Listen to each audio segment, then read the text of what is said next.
Dexter Hastings here for Bbcolumn.com in collaboration with Switch Radio Boxing Podcast.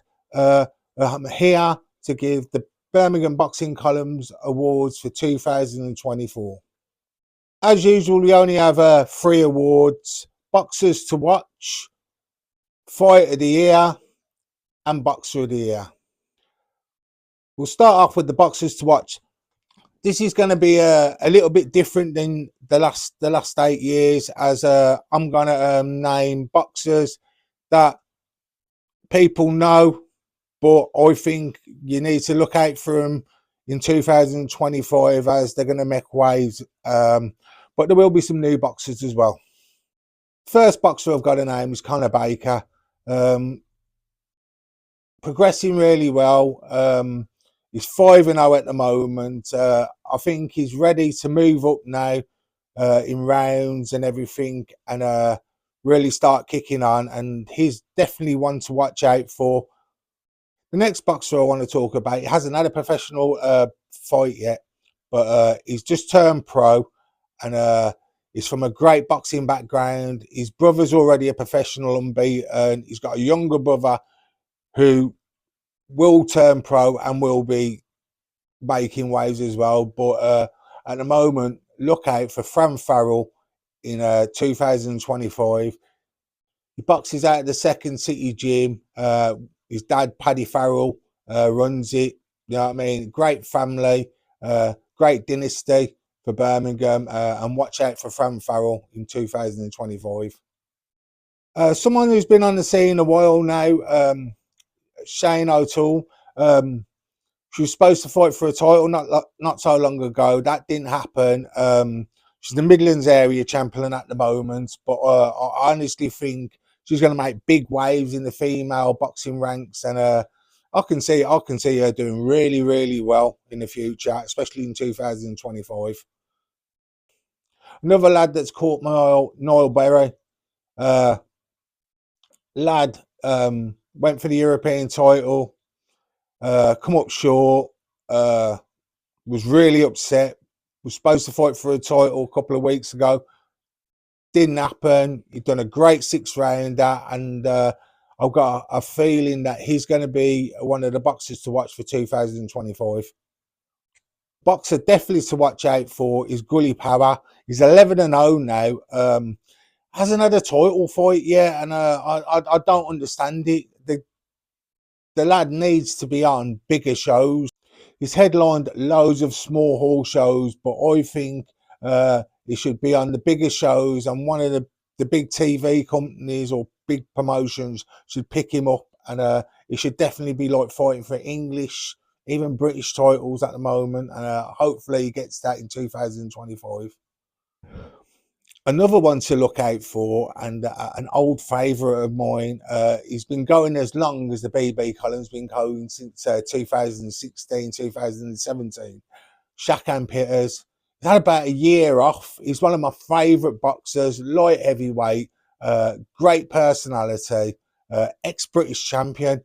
Will be fighting for a European title in 2025. He's just signed a contract with GBM Promotions, so I'm really excited to see Shakan Pitters back in the boxing ring and winning titles again, where he really deserves to be. So we come to Fight of the Year. Well, there's loads I could think of, but I've narrowed it down to 3. First one, Tyler Denny versus Felix Cash.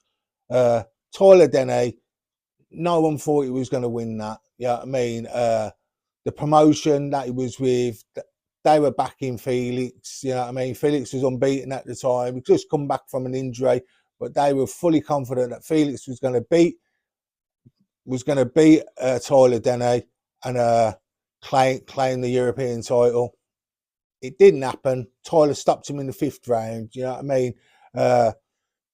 Tyler's one of them boxers who's always going to beat the odds. I've followed him since he won the Midlands title in 2016-17.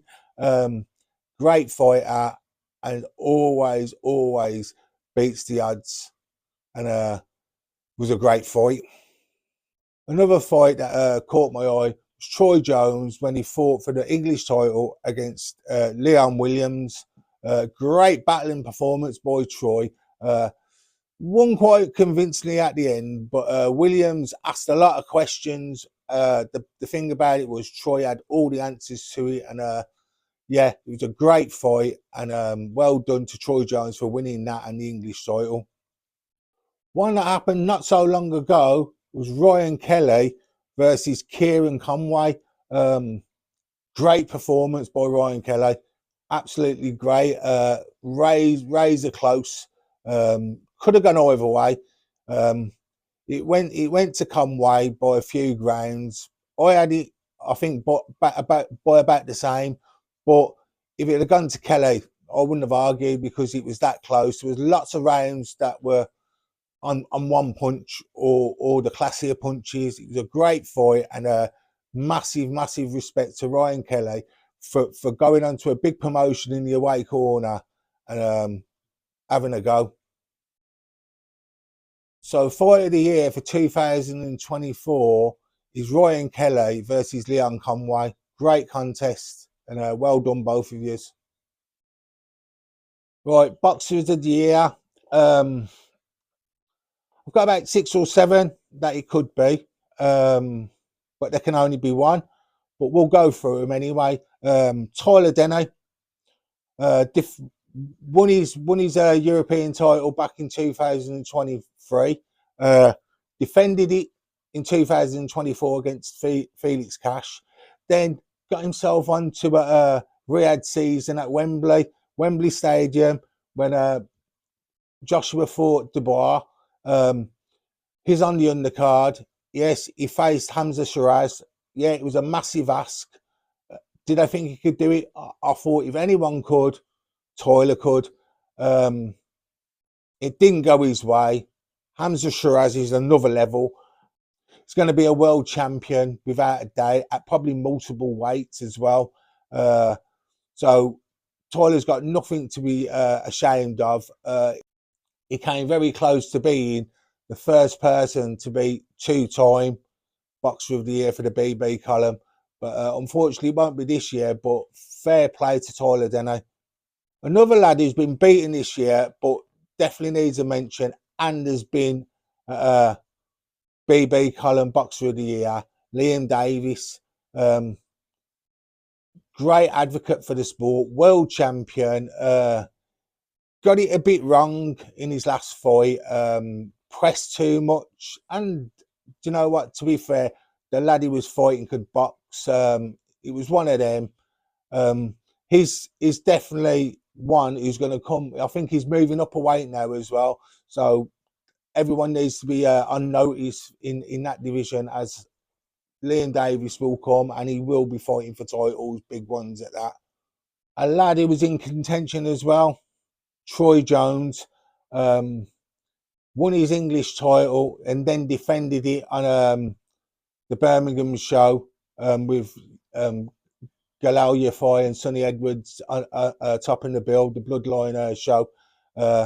Great performance against a boxer who'd come to have a go. You know what I mean? He didn't have an easy time of it, right? And he basically proved his worth in a great fight. But I've got to say, like, he was very close. And if there weren't so many great boxers that had done well this year, he'd definitely be Boxer of the Year. So one that was really close, and it was a toss-up, was Galal Yafai. Just won an interim world title, beat Sonny Edwards, and basically should have been a no-brainer for it. But he's got massive backing behind him. Yeah, he's a gold medalist, fought for Team GB, has got all the back in the Matchroom. Winning the Bbcolumn Awards ain't going to be nothing to him, and I'm sure he will win it in the future when he wins a world title, without a doubt. But this year, he's not going to. He's just because there's someone else that I think is more worthy of receiving it. So the Birmingham Boxing Column Boxer of the Year goes to Kirsty Babington.